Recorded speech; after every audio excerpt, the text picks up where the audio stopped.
Well, folks, we know from yesterday that Jakub Zboril ended up clearing waivers. Today, though, we have ourselves yet another name that is very, very interesting, and it's one that holds a certain amount of lore to it. Anytime you mention this name, there's always at least one person that will respond and say, wait a minute, don't you remember when? And then they'll say where the lore is from. But today we had ourselves Boston Bruins defender Jakub Zboril placed onto waivers. And the really interesting part about that is you may be thinking, okay, wait a minute, Zboril on waivers? He's from Boston? Isn't this guy playing in Providence? And yeah, that's exactly the case here. Jakub Zboril is in the Providence Bruins system. He has not played an NHL game this season after being a full-time call-up member for the Bruins the past few years. Now, Zboril has always been a very... I don't know if the word martyr is the right word to use, but he's in a really tough spot. Because as the Boston Bruins initially took Zboril in the 2015 NHL Draft 13th overall, this is a guy that definitely did not live up to any expectations. And it's not really his fault either. Zboril is a 26-year-old, 6 feet, 194 left-handed defenseman signed till the end of 2024, making $1.137 million a year. He was drafted out of the QMJHL. He had spent a few extra years over there afterwards. He then played in Providence, bounced around there up and down between the regular Bees and the baby Bees, then went over to Czechia to play during the COVID shutdown year. And since then has been more so of a regular guy, just kind of inserting himself into the lineup, not really being too important, and this season, of course, he is playing in Providence. Again, you might be wondering, what's the deal here? Why is the guy in the AHL, but he's getting sent down on waivers? What's the entire lore behind this guy? Well, Jakub Zboril getting taken 13th overall by the Bees was a tragic turn of events when you consider that the Bruins took him first alongside of Jake DeBrusk and Zach Senyshyn right before a slew of just premier NHL players. Mathew Barzal, 80-point guy in his first year. Kyle Connor, one of the best goal scorers in the NHL. Thomas Chabot, just a total elite defender for the Ottawa Senators. We can skip over Svechnikov. Joel Eriksson is pretty good. Colin White had his days. Ilya Samsonov, Toronto Maple Leafs goaltender. Brock Besser is leading the NHL in goals right now.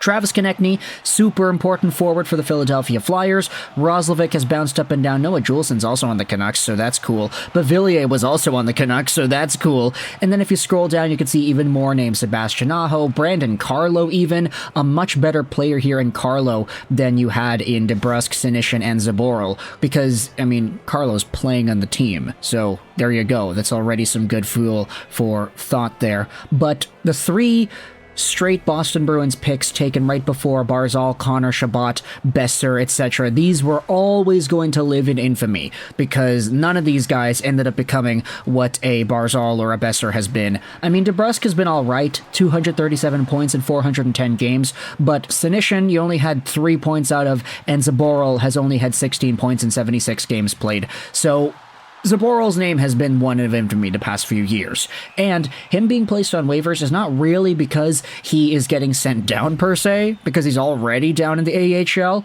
but because of what Frank Seravalli went out there and said here. On the Bruins placing Zboril on waivers, I'm told the Bruins are accommodating his request to see if another team is interested in giving him an opportunity. His contract isn't being terminated and he's not going back to Europe.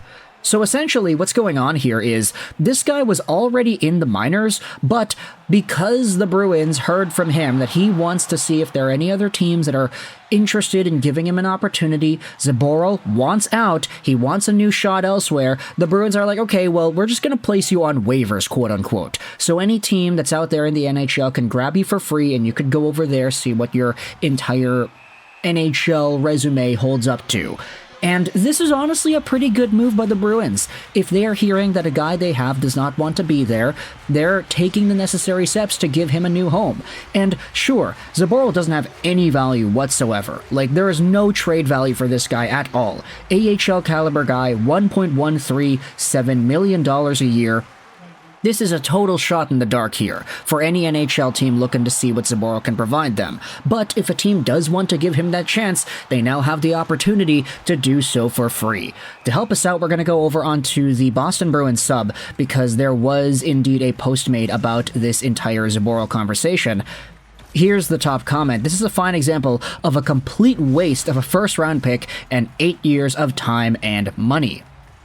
Hopefully another team picks him up, and he can get a chance in a different organization. It's clear that he had no way forward with us, but it's possible, give a change of scenery, that he can be a serviceable bottom pair defenseman.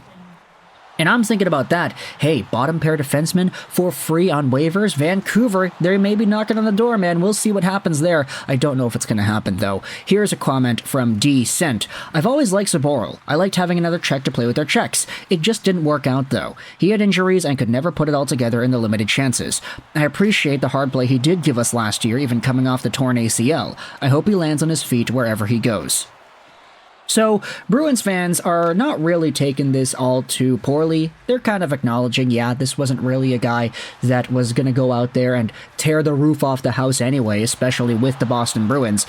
There was another comment here saying, yeah, was he not even on the 23-man roster? I thought you had to be on the roster to be put on waivers in the first place. He has to be moved, and the Bruins put him on waivers to see if there's any takers. He doesn't have any trade value, so this is the only option, really. So, I guess you don't really need to be on the top NHL team to be able to get placed on waivers. I guess waivers is just a process where it's like, yeah, any team in the NHL, you want to get this guy for free? Here, it's yours for the taking. I don't know what that means for NHL, AHL waiver eligibility, though, heading into the future if he does get claimed, nor what this means for the contract, because, okay, you know, we can actually just look at that right here. Yeah, so his minor salary is $1.3 million a year, so whether or not Zboril is in the NHL or AHL, he'll still get paid the same amount of money.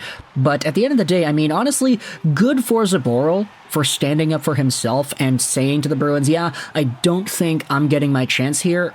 Please send me away. Trade me away, waive me away, get some other team to try to take a chance on me, because I believe in myself and I want to prove that I'm worth more than just an AHL caliber guy at the moment. A bunch of injuries slowed him down, and an overall lack of total talent that really held him back from becoming what a lot of people thought he could have been. The entire scouting report over here goes over it. He is a smart, fleet-footed two-way defenseman that plays to his strengths in all three areas of the ice. While he doesn't aim to impress, he does all of the little things right and plays with an edge. The neutral zone is his launching pad. He is able to take off into the offensive end or backwards quickly into his own end. He's very sound positionally. A smooth skater with lots of energy to burn. Not afraid to lay the body or take a hit to make a play, he can and will stand up for his teammates. Zboril possesses good hands and awareness on the ice, as well as a hard shot that is quite accurate. All in all, a complete defenseman that is relied upon to offset any oncoming attacks, as well as create chances in the opposing end. Written by Curtis Joe 8 years ago. So this was totally a guy that you could say might have been worth a look in the first round. I mean, he was ranked to go around there by McKeen's and future considerations. McKenzie had him at number 14, so the fact that he went 13th overall wasn't that bad. It's just, as we had said, all the guys taken after Barzal, Connor, Eriksson Ek, Samsonov, Besser, Konechny, like, this was not a good pick in hindsight.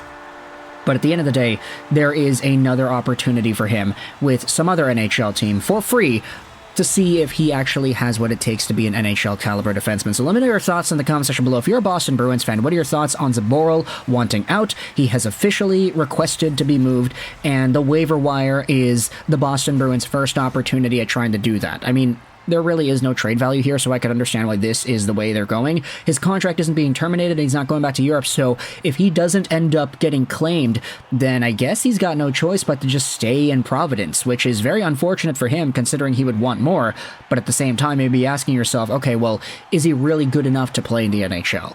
Who knows? If some other team goes out there and tries to claim him, then we'll see what happens, but for now, let me know your thoughts in the comment section below about Zboril getting placed on waivers, the entire 2015 draft disaster for Boston, and where do you see this entire story going next? Let me know your thoughts in the comment section below. I hope you enjoyed this video, and bye.